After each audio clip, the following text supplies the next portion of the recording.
Good morning. Hey, I wanted to kind of touch on a subject today, the idea of indecision. And the fact is, you just need to get off the fence, right?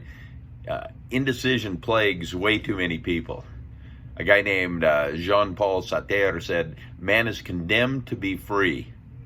Even when you are not making a decision, you are deciding not to decide." You see, decisions don't save us from decisions. When we're making a tough decision, we often think that, "Wow, I hope this doesn't backfire. I hope this doesn't go bad." And because of that, we are indecisive.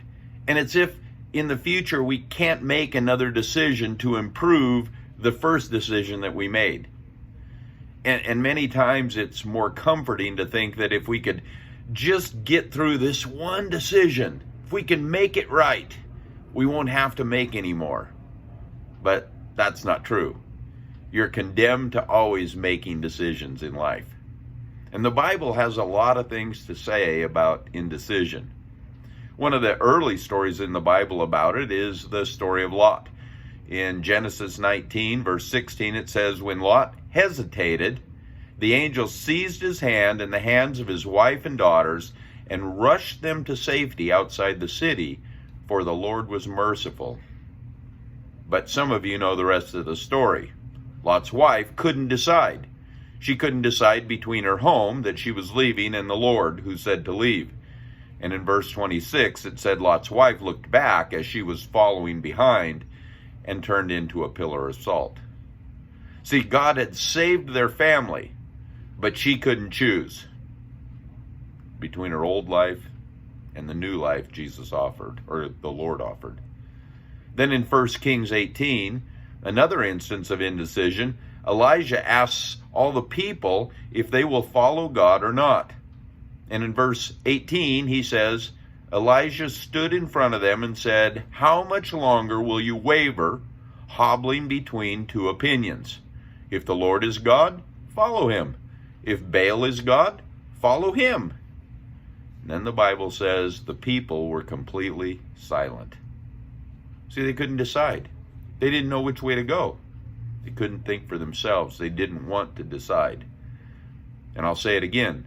Decisions don't save us from decisions. Because if you choose not to decide, you're deciding already. You're deciding to just let somebody else pick for you. For me, Joshua 24, 14, and 15 is the great verses. It says, "So fear the Lord and serve him wholeheartedly.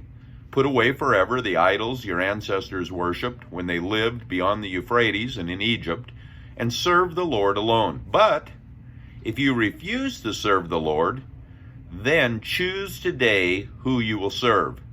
Would you prefer the gods your ancestors served beyond the Euphrates?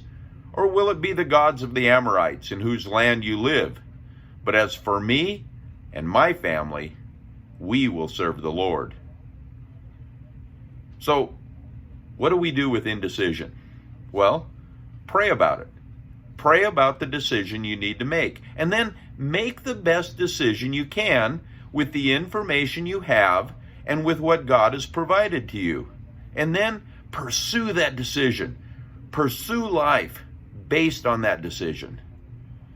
So choose this day who you will serve. God bless you.